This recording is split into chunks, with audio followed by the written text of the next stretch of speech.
এবার আমাদের ডেস্টিনেশন হলো ভিক্টোরিয়া মেমোরিয়াল হল। আজকে সারাদিনই টুকুর টুকুর করে বৃষ্টি পড়েই যাচ্ছে, কিন্তু তার সত্ত্বেও চারিদিকটা কি সুন্দর লাগছে দেখো। 1901-এ ব্রিটিশ রানী ভিক্টোরিয়ার মৃত্যুর পর তার স্মৃতি চিরস্থায়ী করার জন্য ভিক্টোরিয়া মেমোরিয়াল তৈরি করার সিদ্ধান্ত নেওয়া হয়েছিল। ভিক্টোরিয়া মেমোরিয়াল তৈরির কাজ শুরু হয়েছিল 1906-এ আর কাজ শেষ হয়েছিল 1921-এ। ভিক্টোরিয়া তৈরির পেছনে ছিলেন লর্ড কার্জন এবং ডিজাইন করেছিলেন স্যার উইলিয়াম এমারসন।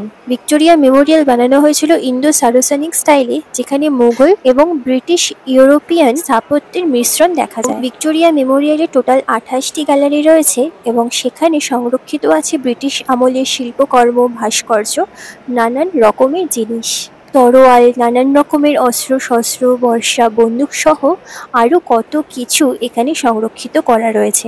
এই চেয়ার আর টেবিলটা ইভরি ইনলে ওয়ার্ক দ্বারা করা, মানে গাছের ওপরে হাতির দাঁতের সূক্ষ্ম সূক্ষ্ম অংশ বসিয়ে এই কাজটি করা হয়েছে। এখানে শুধু শিল্পকলা নয়, 1857-এর সিপাহী বিদ্রোহ থেকে শুরু করে ব্রিটিশ শাসনের নানান রকমের অস্ত্র শস্ত্র, পোশাক, নথিপত্র সবকিছুই এখানে সংগৃহীত করে রাখা রয়েছে। ছোটবেলায় আমি আরো একবার ভিক্টোরিয়া মেমোরিয়ালে গেছিলাম, কিন্তু সেই সময় থেকে এই সময় যেন আমি আরো বেশি করে গভীরভাবে সব জিনিসগুলোকে দেখার এবং বোঝার চেষ্টা করছি। এরপরে আমাদেরকে নিয়ে যাবে রাজভবনে, কিন্তু দুঃখের বিষয় রাজভবনে কোনো রকম ভিডিও, ফটো কোনো কিছুই অ্যালাউ ছিল না বলে আমি সেখানের আর কোনো রকম ভিডিও করতে পারিনি। তাই এক্সকারশনের এই ভিডিওটা এটুকুই। যদি ভালো লেগে থাকে তাহলে লাইক করে দিও, সাবস্ক্রাইব করে দিও। দেখা হবে পরে, টাটা।